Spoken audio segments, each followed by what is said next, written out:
Hey everyone, it's Andrea here, and it's time for your September 2025 Greater Edmonton area real estate market update. Doing things a little different with this one rather than putting stats into a boring social reel and bring them to you live. So let me know how you like this format in the comments below. If you're buying or selling in St. Albert, Sherwood Park, or Fort Saskatchewan, aka my stomping grounds, I will be covering each of these communities, so be sure to watch this video to the end. All right, let's zoom out and talk about the big picture for the Greater Edmonton area. Here we have a big city market with small town patience. Sales have dipped 16%, listings pulled back about 10%, and homes are hanging out just a little longer before selling. No big deal. It's a pretty classic late summer slowdown. But here's the fun part. Inventory is up 25% from last year. That means buyers finally get to shop without feeling like they're stuck in a real estate Hunger Games. No more frantic scrambling, waving your offer like a torch, hoping you're not outbid at that last second.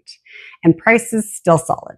The average home price is sitting at just over $460,000, barely down from July, but still up a healthy 6% from last year. And guess what? Condos were the stars of the month, up almost 4%.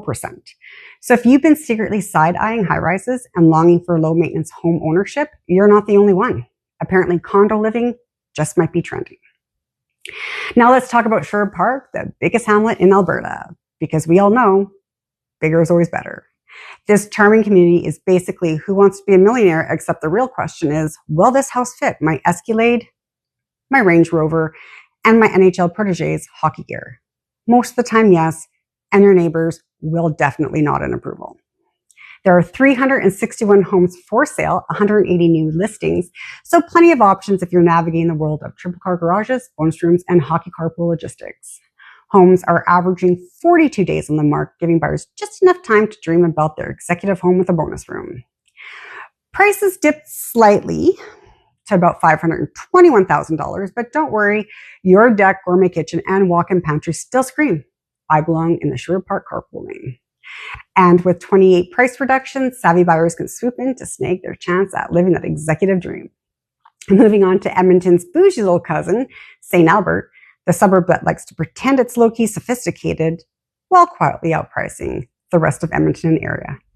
Here we have a community where people will pay extra just to live on a street called Versailles. And yes, the decks are Instagram ready. The wine fridges are always stocked with at least 3 vintages. There are 508 homes for sale, up 4.4%, with 240 new listings. Translation, everyone wants to trade up from really nice to ridiculously nice. Average days on market dipped to 46 because, surprise, people will always pay more to live on a street that sounds French. Prices nudged up about 0.5% to $595,000, which shows us that even in a cooling market, bougie flair holds its value. And while 188 sellers cut their prices, let's be real, they still know they're living in Edmonton's fancy cousin suburb, while insisting they're keeping it simple.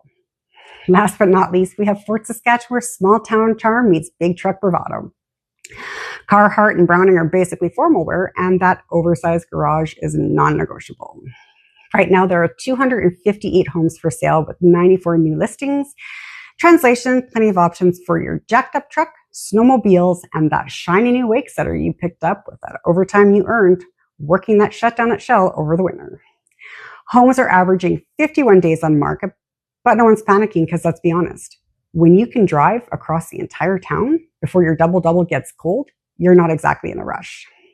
Prices climbed 3.3% to $430,000, proving small town swagger still has value. And with 263 price reductions, buyers are basically saying, cute, but make it cheaper. So there you have it. August gave us a classic seasonal slowdown, sales cooled, inventory climbed, and prices held steady.